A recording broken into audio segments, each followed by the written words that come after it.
Assalamualaikum. Nah, hari ini kita akan lanjut sejarah Rokan Hilir mengenai asal mula Pulau Halang.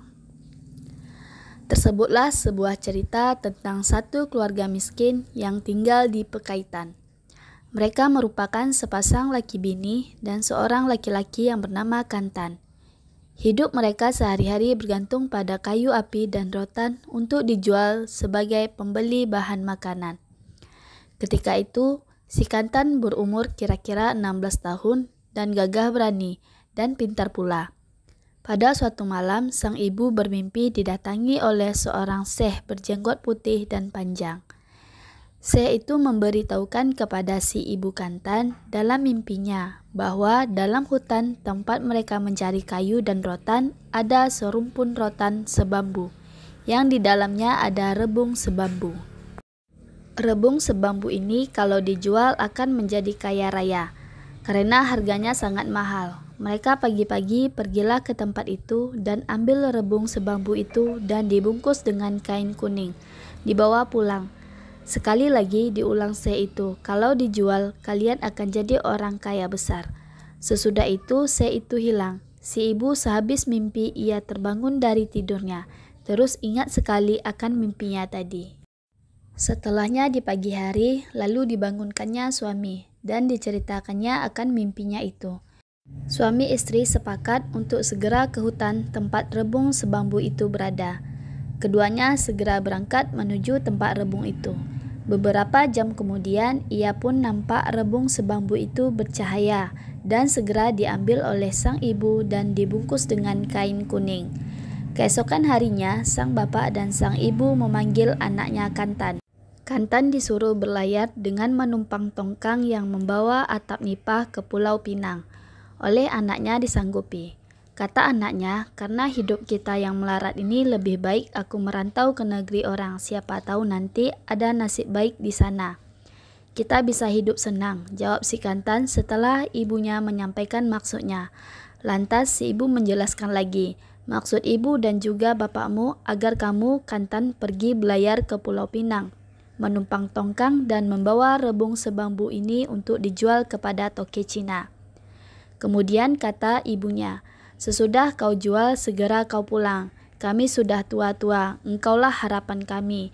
Dan ingat, barang ini sangat berharga sekali. Jangan sampai orang tongkang tempat kau menumpang itu tahu akan barang ini kau bawa.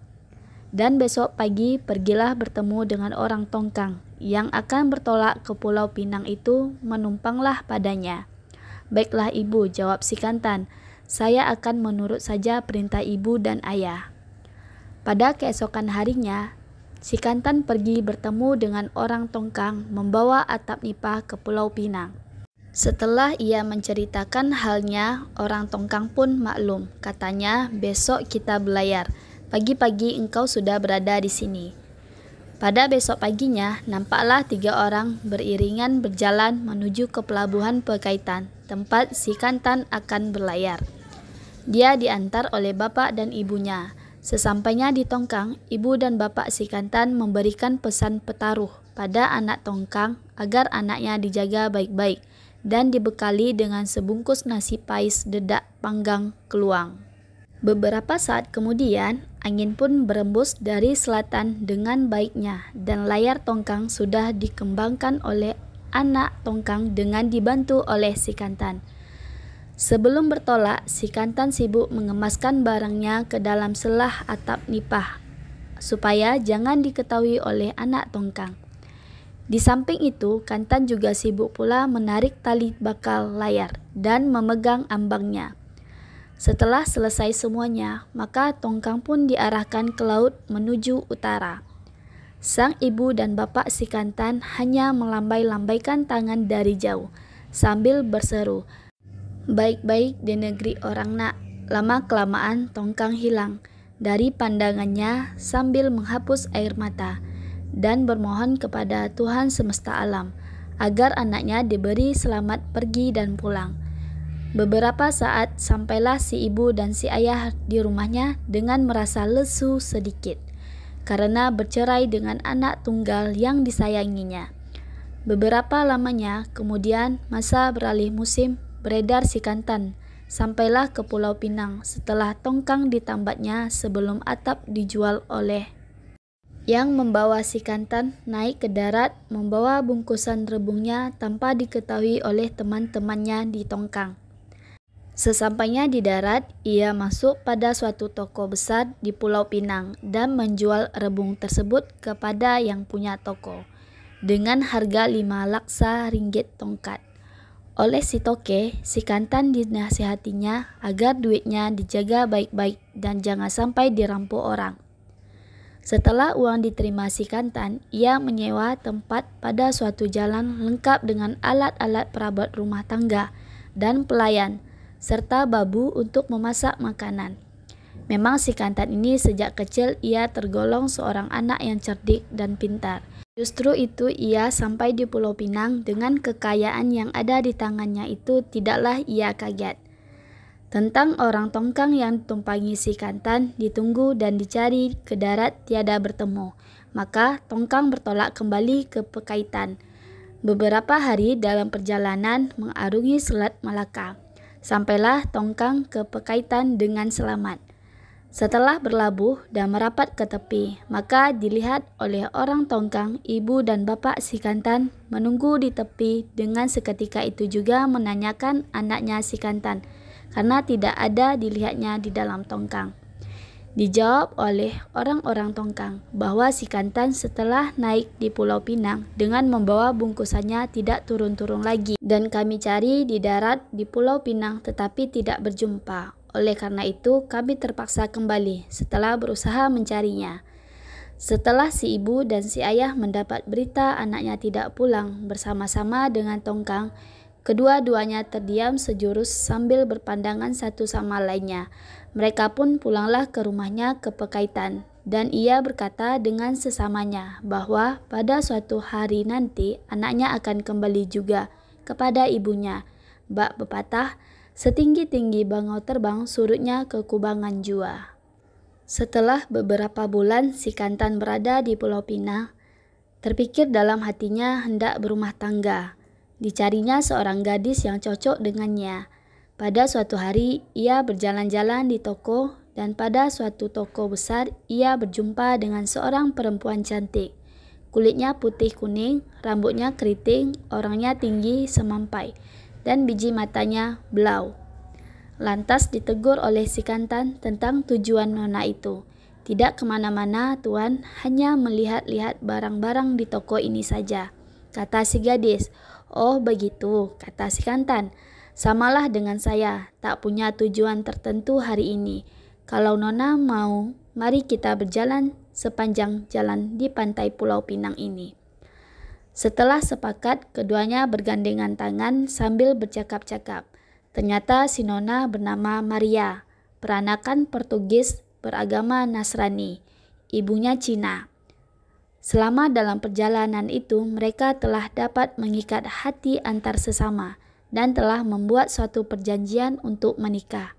Pada keesokan harinya, si Kantan nampak telah membawa istrinya pulang ke rumah. Setelah ia kawin, hatinya bertambah senang karena telah ada kawan mufakat dan berunding. Beberapa lamanya setelah ia kawin, ia mengajak istrinya duduk pada sisi rumahnya, bercakap-cakap sambil menanyakan pada istrinya bagaimana mempergunakan uang yang sebanyak ini. Jawab istrinya, baik kita belikan sebuah kapal. Setelah mufakat, maka si Kantan pergi membeli sebuah kapal. Dalam kapal tersebut dilengkapi dengan juru mudi, juru batu, tukang masak, dan beberapa orang kelasi. Setelah kapal itu lengkap semuanya, maka suami istri si Kantan dan Maria tinggal di kapal itu. Kapalnya diberi nama Sampo Ago, nama seorang Cina yang mula-mula masuk ke tanah Melayu. Dan sekarang ini ada tugunya di Malaka, yang setiap tahun dikunjungi oleh penduduk Cina di Malaka, khususnya, dan tanah Melayu umumnya. Mereka berniaga menggunakan kapal itu hingga sampai ke Eropa dan India. Termasyhurlah namanya sebagai seorang yang terkaya di waktu itu.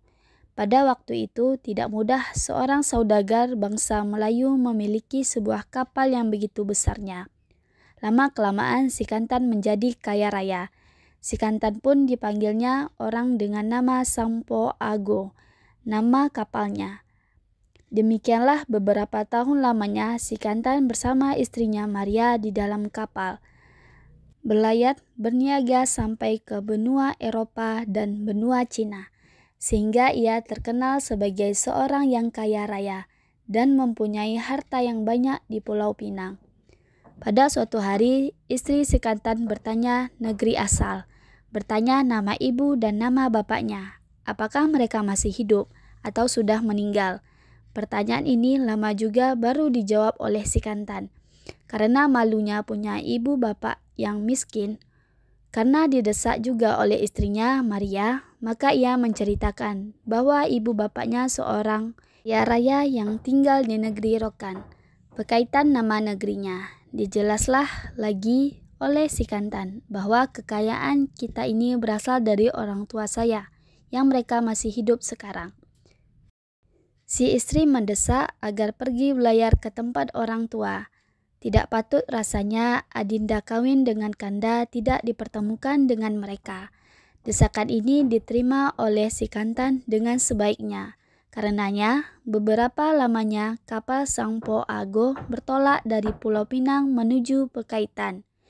Beberapa lama belayar sampailah kapal itu dan berlabuh di tengah laut di muka pelabuhan Pekaitan atau di depan muara Sungai Kubu. Karena kapal itu tidak bisa merapat ke tepi lantaran terlalu besar. Sesudah berlabuh, maka dibunyikan sirene tanda kapal besar sudah berlabuh. Maka ramailah orang berdatangan melihat kapal yang besar itu, termasuk juga ibu dan bapak si Kantan. Datuk Sabandar turun ke perahu untuk memeriksa kapal yang datang. Begitu standarnya pada zaman dahulu kala. Sebelum Datuk Sabandar selesai melakukan tugasnya, tidak dibenarkan orang lain turun naik kapal di pelabuhan Pekaitan. Ibu dan bapak si Kantan pun seolah-olah ada firasat bahwa yang datang itu adalah kapal anaknya. Dugaannya ternyata benar. Setelah Datuk Sabandar pulang dari kapal, memberitahu bahwa yang punya kapal di laut itu adalah si Kantan, anak orang miskin itu. Dia datang dengan membawa seorang istri yang cantik dan banyak barang dagangan yang dibawanya dalam kapal itu. Setelah penjelasan itu didapatnya, maka suami istri itu pun turun pada sebuah sampan, sambil membawakan sebungkus nasi pais dedak panggang keluang. Beberapa lama ia mendayung, maka sampailah ia di kapal Sampo Ago, dan menambatkan tali sampan pada tangga turun kapal itu. Si Kantan dan istrinya melihat ke bawah di dalam sebuah sampan ada sepasang suami istri memanggil-manggil namanya dari bawah. Berkatalah istri si Kantan tentang ada orang yang memanggilnya. Akan tetapi saudagar itu tidak menghiraukannya.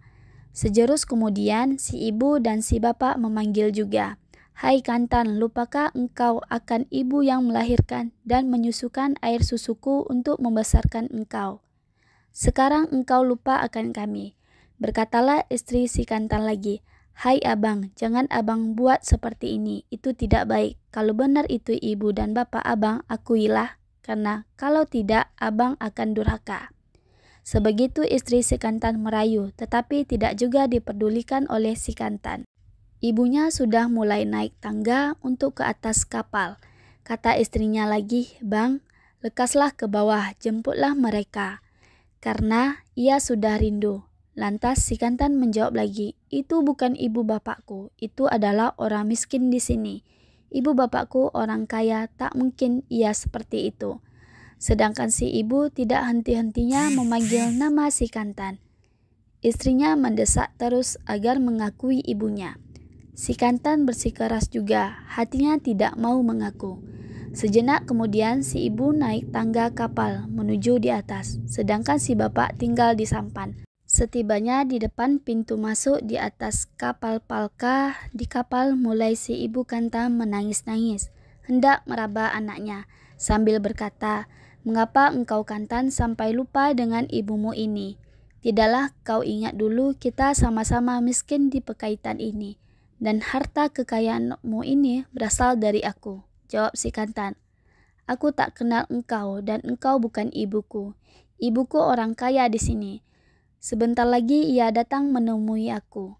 Sekali lagi istri Sikantan, Maria, mendesak agar mengakui ibunya itu dan menyembah kakinya. Akhirnya tangan ibunya yang memegang terali tembaga kapal itu dipukul Sikantan sehingga lepas, dan ibunya menangis sambil turun ke bawah, sambil masuk sampan dan mendayung ke tepi. Sesampainya di tepi daratan Pekaitan, keduanya berjalan beberapa depa dari pantai. Si ibu menghadap ke matahari terbenam dengan memijit payudaranya sehingga memancarkan air susunya ke langit. Dengan permohonannya kepada Tuhan Yang Maha Kuasa, "Kalau benar Sikantan itu yang kukandung 9 bulan 10 hari, dan kulahirkan dari perutku ini, dan kususukan dengan air susuku, maka diturunkan Tuhanlah hendaknya puting beliung dan memuput kapalnya sampai tenggelam." Begitulah doa si ibu. Dari kejauhan terlihat kapal-kapal berubah posisi. Haluannya sudah mengarah ke utara, yang sebelumnya menghadap ke hulu sungai. Sirene kapal menggema. Kiranya kapal saudagar kaya itu berangkat meninggalkan bandar Pekaitan. Sementara ayah Kantan tetap melihat ke arah kapal anaknya ke laut. Si ibu tetap menatap ke arah matahari terbenam. Dengan takdir Tuhan Yang Maha Kuasa, seketika itu juga langit pun gelap, cuaca mendung, sedangkan pete berbunyi sambung menyambung. Maka hujan pun turun dengan derasnya. Setelah tiba sejajar dengan hulu sungai alam, Sungai Baung, kapal Sampo Ago telah berputar-putar dipuput oleh angin puting beliung. Sebelum kapal tenggelam, Sikantan telah memanggil ibunya di darat agar sumpahnya ditarik kembali dan ia mengakui ibu dan bapaknya. Namun demikian, hal itu telah hilang dari pandangan mata. Saudagar kaya dan kapal malang itu tenggelam di depan muara Sungai Kubu sebelah utara, menjadi 2 pulau. Pulau pertama berasal dari badan kapal, sedangkan pulau kedua di bagian hilir berasal dari muatan kapal. Banyak nama yang diberikan penduduk kepada pulau itu. Ada yang menamakan Pulau Malang karena berasal dari kapal Malang tenggelam. Ada pula yang menamakan Pulau Halang karena melintang menghalang kapal-kapal untuk menuju muara Sungai Alam maupun menuju bagian hulu Sungai Rokan. Pendatang Tionghoa menyebut sebagai Pulau Lalang karena mengikuti pelat lidah mereka. Saat ini memang ada 2 pulau. Pertama, nama Pulau Halang Muka yang kononnya berasal dari badan kapal. Kedua, namanya Pulau Halang Belakang yang kononnya berasal dari tumpukan muatan kapal.